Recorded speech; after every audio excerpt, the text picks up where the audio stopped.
Hey, what is up guys, Shittywags here, and at the end of the last video, we were still in the starting city and working our way to equipping all tier 3 weapons, armor, and tools, and then going to work on unlocking tier 4. In the last video, I did make the mistake of saying that the only way to get to your friends at the beginning is by either starting over or running the map. There is one other way, and I want to thank Jay Noda for tipping me off to this. After you exit that first tutorial zone and head into the starter city, you are able to travel to any other starting city from the dock for free as long as you don't have any items on you. If you have any items, then there will be a charge. Travel planners are located in most of the cities across Albion, and you can find them on the map at the anchor icon. From the drop-down menu, you can get a list of all the locations they can travel to and the amount that it's going to cost you to get to your destination. The more items you have on you, the greater the charge is going to be, and this is to prevent players from easily moving large amounts of materials and items from city to city. For example, iron ore may be plentiful in this zone, but it's not selling well in the town close to the zone. And it may be in more demand way over here on the other side of the map. So in order to prevent players from just easily loading up on a ton of iron ore and quick traveling to the other city, they impose a luggage fee, making travel by boat an expensive option and cutting into profit, sometimes making it even non-profitable.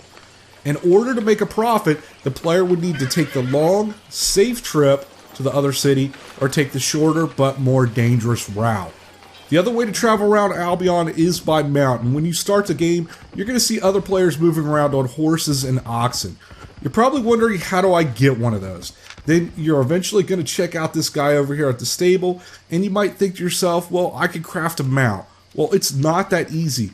First thing, you would need a horse or ox, and due to the fact that everything in Albion is either crafted or grown by players, you'd need to buy the horse or the ox from another player on the market.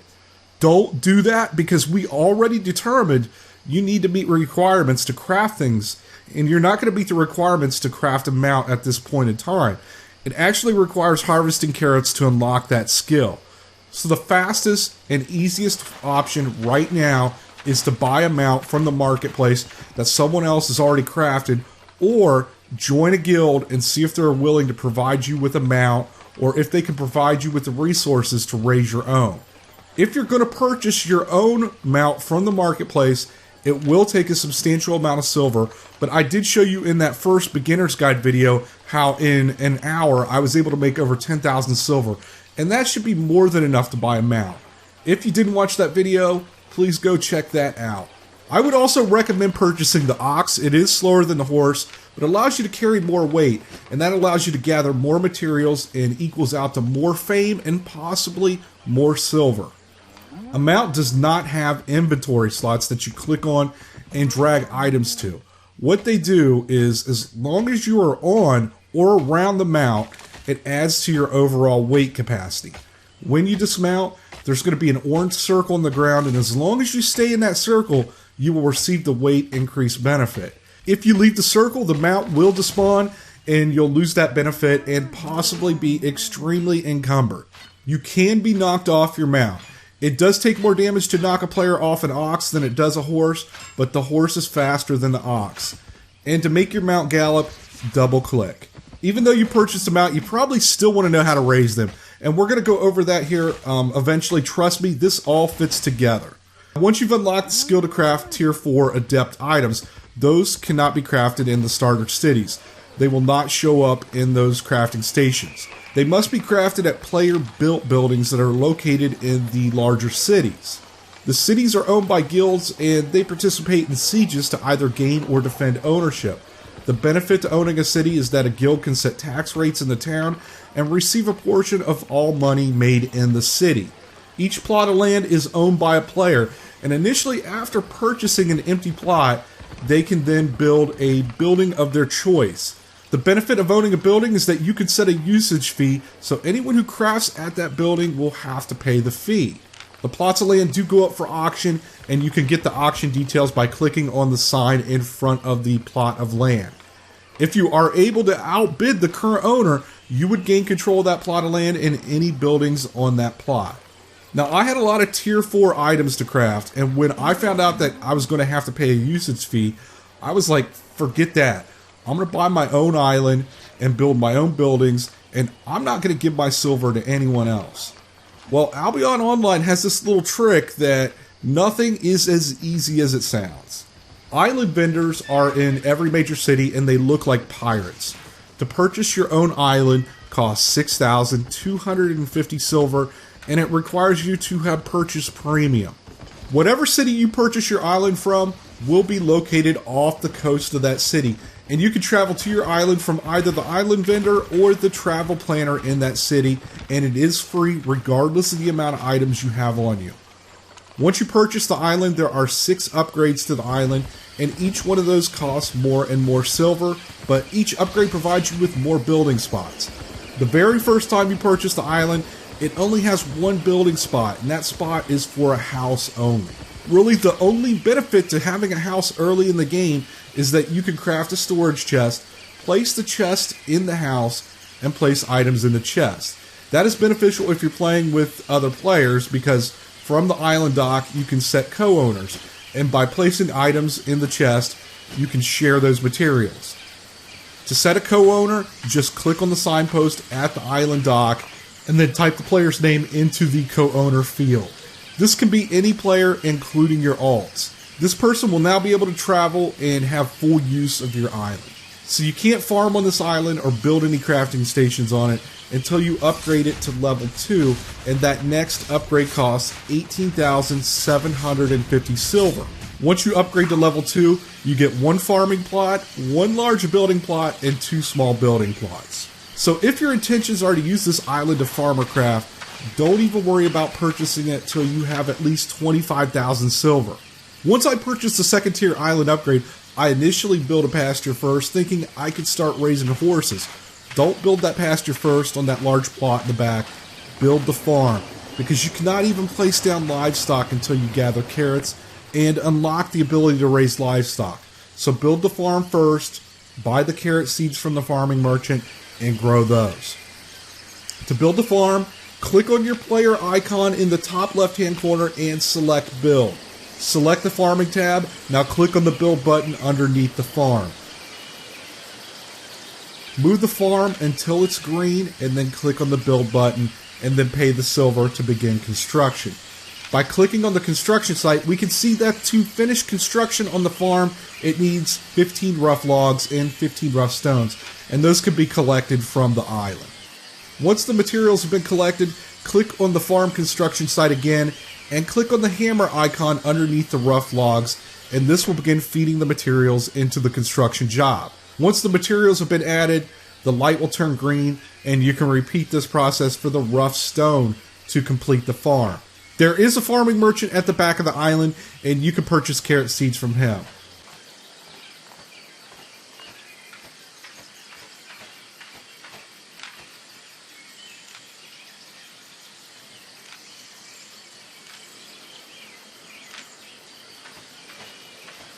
Once you've purchased those seeds, move to the farm and open your inventory, and left click on the carrot seed and click on the place button. Move the carrots so they light up green, and then click on the place button. When you place down a seed, it will show a watering can animation above the farm plot. If you click on the planted carrots, then you can use focus to water them, and by doing that you guarantee yourself at least 1 seed in return when you harvest the plot, so you're at least going to break even. For that reason, in the beginning, I wouldn't farm unless you have the focus to water the plot. Otherwise, you're going to lose the seed and have to buy another. Now all you have to do is wait 22 hours for the carrots to grow, and then you can harvest. Buildings used for crafting are just a little bit different. You still place down the building in the same manner and add materials to the construction site the same way as you did for the farm. But once the building is complete, it will only be novice level, so you cannot craft higher tier items in the building or the station until you upgrade it to the tier you need. To upgrade the building, click on it and then click on the workers icon in the top left, and now hit the upgrade button. This will give you a list of items required to upgrade to the next tier, and you can hit the add button underneath the material to add it to the build. Don't worry if you don't have enough materials and you need to leave and collect more. What you've already added will stay there. Well, I continued upgrading the buildings until I had both the smelter and the Warrior's Forge to tier 4 adept level. This did require travertine blocks, so I did have to use a building in town and pay a fee to craft those. But once they were completed, I was like, finally, now I can craft as much as I want and I don't have to pay a usage fee to anyone. Not so fast. Each building has a nutrition level, and that basically is the food that you're providing to the worker. As you craft, it uses up that nutrition level, and if it hits 0, the worker will not work anymore, and you can't craft at that station any longer until you provide them with more food. So I have the farm, and I'm growing carrots, but of course, the workers don't want carrots. They want soup. You can't put carrots into that building. It has to be soup or better, and to craft soup, you need a novice cook. So I took the carrots, went back into town, and used another player's building to craft soup, and then added the soup to the buildings, and then was able to use them again. The good thing about this is it doesn't take much food to keep the building operational if it's just you using it. 1 to 5% is plenty for just one player. Now, if it's a building in one of the cities that other players are using, that's a different story, and the nutrition level may drop quickly, and that's why you'll see some players offering rewards for providing nutrition to the building. Now, what I eventually did was I upgraded my island once more to the tier 3 upgrade. That unlocks 2 more large building plots and another farm plot. And I built my own kitchen, and now I'm almost completely self-sufficient. I built a pasture and collected enough carrots to unlock the ability to raise and craft both horse and oxen mounts. And this kind of comes full circle here, because in the beginning I wanted a mount. Well, to get to the point to raise my own took around 3 days of pretty hardcore playing. And even after those 3 days, once you place down a baby, it takes 22 hours for it to reach maturity. So like I stated in the beginning, if you're playing solo and you don't have guild resources available to you to take advantage of, this is a rather long process. Once you have the pasture, you can purchase the tier 3 baby from the farming merchant. The livestock are located on the animals tab.